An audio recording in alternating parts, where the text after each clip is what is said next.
Hi, I'm Mike Hamilton at Lithia Toyota, and behind me is Toyota's most luxurious sedan. I'm going to do a quick review on. Behind me is a 2022 Avalon Hybrid XLE. I'll be right back.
Avalon has been in the lineup for Toyota for a lot of years. Matter of fact, this particular generation is built in the same plant where they built the Lexus ES350. So basically what you're looking at is a Lexus ES350 rebadged for Toyota. It doesn't have as many features, but is dang near close to what the ES350s is. Vehicle. This has a 44-mile combined fill average.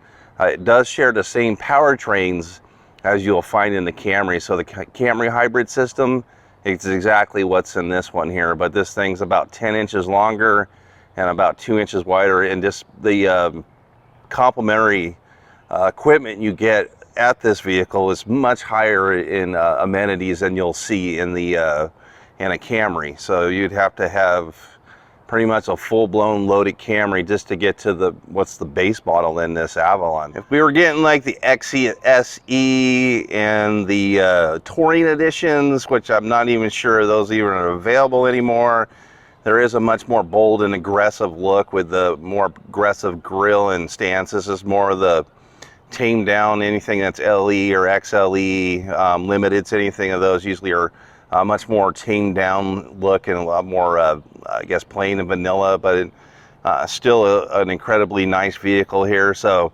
has these incredibly beautiful tri-lights on this one, all LEDs with LED fog lights that are up on the side there. Does have actually real vents on these things here, not just for faux. Not my favorite grille on this one here, but again, that's each is their own and what their taste is. It does come with our full complimentary suite of Toyota Safety Sense on here, so it does do the smart stop, the pedestrian and cyclist detection, big animal detection. It does the adaptive cruise control, lane departure, lane trace, all those nice features. And then up on top to complete that is our camera systems, which see the pedestrians and cyclists and the lines in the road and identify those things. And we do have a standard sunroof for this. There is no panoramic sunroof that I'm aware of. I remember seeing on the this Avalon generation. Coming to the side, has a decent looking rim here. Again, I would say if you're looking at the rims on the Touring edition or the XSEs, was much more attractive and more styled. We do have our color-coded mirror cabs here. It does come with turn signal indicators. Again, this is a proximity key. So you just have the standard key here that you get for your proximity keys, your smart keys. It does say Avalon on the back. It does have 2 front doors proximity. It has a little couple notches here. If I want to lock it, I just put my fingers on the notch. Unlocking it as easy as after it resets, and it will unlock. Coming to the inside, this is not natural leathers, but it's a really good soft tex here. You have the soft text down here. You have like a wood grain accents on here. Injection foam molded dash, more soft text on here, and 10-inch infotainment. Kind of a bit different than you see with the Camrys. It only comes with heated seats. But the seat here, because of the way they done the stitching, confused me. I thought we had natural leathers. I had to actually read the Monroney sticker to see if it had natural leathers or not. But it looks so good, especially with the stitching, that it really mimics having natural leathers. So here on the Monroney sticker here, Avalon Hybrid XLE. Again, for Avalon, that's considered the base level of this vehicle, the entry level to the vehicle. 5-star overall crash safety. I would like to see 5 stars all the way across. If we go into Camry, every single crash category has a 5-star on that. So they could step that up, make that better. This is where it makes this vehicle special. I mean, you can't even drive a Corolla, a base LE Corolla with a 1.8 cylinder or 4-cylinder and get this kind of fuel economy. This thing gets 7 or 8 miles better per gallon on the highway, and overall like more than 10 miles per gallon better. It's going to save you $2,500 over the life of this vehicle. It does have a few extras, so you get the manufacturer suggested price up here, $37,250. That doesn't include the extras on here. This has a premium JBL audio system with 1200 watt amplifier, 14 speaker system, one of the biggest in the industry. I guess it's 9 inches on your infotainment, not 10. Moonroof, sunroof is part of this package here. Smartphone, wireless charger, Qi wireless, all-weather floor mats, and bumper applicates. You don't get scratches on there. It does have the shark fin that's going to support the Apple CarPlay, the XM radio, the Safety Connect. Let's move on to the back. On this one here, I really like the light bar that comes all the way across into the trunk on here. Like, fortunately, daytime, I can't really show you how good this looks at night. If we were dealing with the more sports editions, again, you're going to have a much more aggressive with back end with air diffusers and a little bit of a spoiler. We don't have that on here, but still, I think the rear end of this vehicle is really attractive. Let's go ahead and pop this trunk, as it is massive.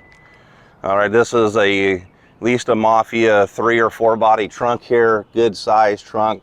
Does have 60/40 splitting pass-through. Again, all-weather cargo mats are in this here. Let's see if we got, should have the tires in here. Let's get that up here real quick. Yeah, I'm not going to get all through there, but there's your jack equipment. You do have a spare tire down in there. Probably full size, just narrower, so it is a donut, but it's definitely the same circumference around. With the tank fill size on these Avalons and the 44 miles a gallon, this thing has massive range to it. So just incredible distance this thing could go. Let's go ahead and take a look in this back seat. Let me get inside and show you this. Typically, like the RAV4s, I only have like an inch or an inch and a half. I'm a good 3 inches on here, and also my feet are always tucked up underneath the back seat. I still want to sit like that, but I only have to put like my toes in there. So definitely a lot of space in this back seat, and I'd be really comfortable for taking a long trip in this if I was an adult sitting behind another 6-foot adult, as I'm 6'2", and I had that seat back for me. Do get air vents, but no air controls. Standard on here is blind spot monitors, and along with that, you're going to have the sensors for rear cross traffic alert. Let's move into the inside. Now, this one here is giving you full power windows for all 4 windows, power locks, power mirrors. There is no memory sets on this level, but again, the higher trims that we've had in the past do get memory seats. Along with the same range of motion in the driver's seat is power lumbar. Then we have some of our extra stuff here. We got our Toyota Safety Sense, which would be your auto dimming high beams, gauge dimmers, traction control off, trunk release, and fuel door release are on this. Our push button, again, you're going to see that pretty much typically everything is hybrid Toyota regardless of price point. And then it has the bigger 7-inch driver's information center. Let's take a look at the startup sequence.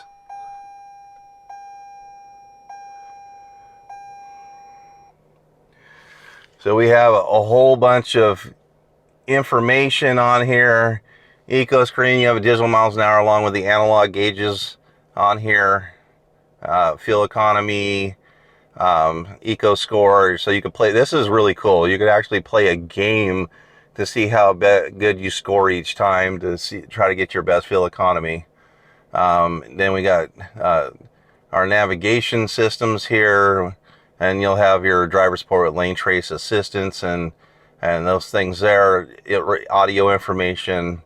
And then you have a bit of a hybrid systems with PSI, and pre-collision tells you all about your Toyota safety sense that's going on in this one here. And everything we have: lane departure, steer assist, lane trace, pre-collision systems, blind spot monitoring, again, cross traffic alert. That one reads your speed limits as you go by, and then some other information on there. And then no message, there's a problem with the vehicle, it's going to tell you what's wrong with this vehicle. Like everything Toyota builds, most everything they have in their steering wheels is at a fingertips touch for the drivers and stuff. So all that driver's information center is controlled by this toggle here. Picking up and hanging up your phone, push to talk for Siri, Android Auto, Google Alexa, all that stuff is on here. Your radio volume and then radio modes are down here. This is all your regular cruise control, your lane departure, lane trace, adaptive cruise control are all on this right here. We do have our lights and turn signal stocks, so left side and windshield wipers on the right side. Let's take a look at the infotainment. This is, I wouldn't say class leading, but one of the better ones for Toyota, particularly on a sedan. Again, this is 9 inches. You could get 10 inches, I believe, in the Camry on their premium side.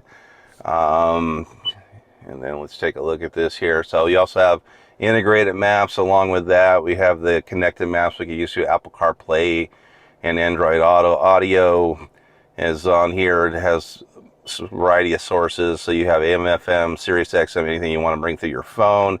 Also, those apps support internet radio music that are available to this thing. And then this has a booming system. That's one of the biggest ones Toyota has. Along with all this being touchscreen, we have also hard buttons, which makes it really nice. We do have 3-stage heated seats. Now the higher levels have heated ventilated seats. You have all your typical buttons I've demoed in many other videos I've done. We should have our Qi wireless down there. Yes, we do. And then you could cover that up, and then we have on here, we have a CVT transmission, but it mimics sequentially having 6 speeds.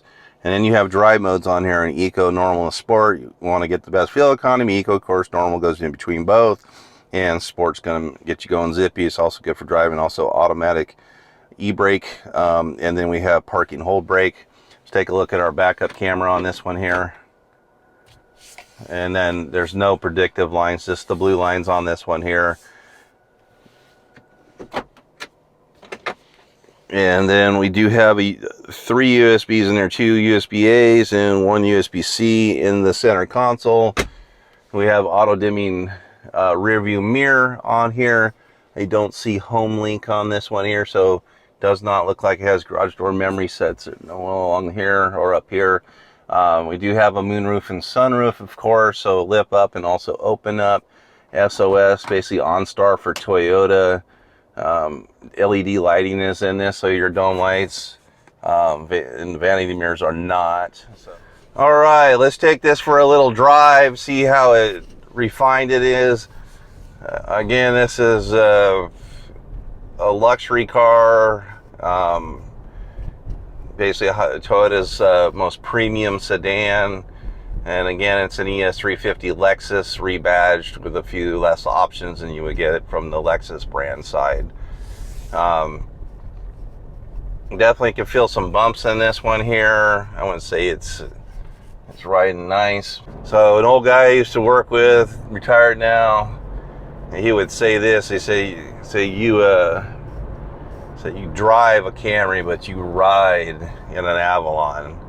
And even the older ones that are like pushing 20 years old, they still drive to him ride incredibly nice.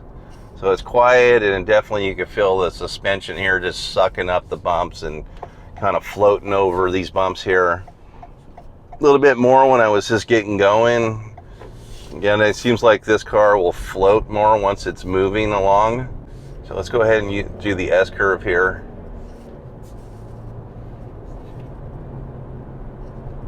Really nice, just real smooth, definitely super quiet. There's a patch of asphalt coming up over here and bops me up pretty good in other models. So let me see how we go over this one here, doing about 45 miles an hour. It's coming up right now. So yeah, I definitely felt that, but it definitely rode that really, really nice and confidently. And we're going to get on a highway here, and I'm going to give it a go and see what kind of up to 70 miles an hour it takes. So look for the first like street light on the right side. That's I just did the new Tundra, and that's where I hit 70. So I'm going to cruise around at the same speed here.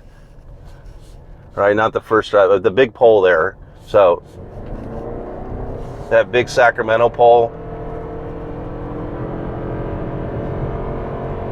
70. So same thing. So, but imagine this now. That was just a 4-cylinder with an electric motor versus a twin turbocharged V6 truck that's making more than 400 horsepower.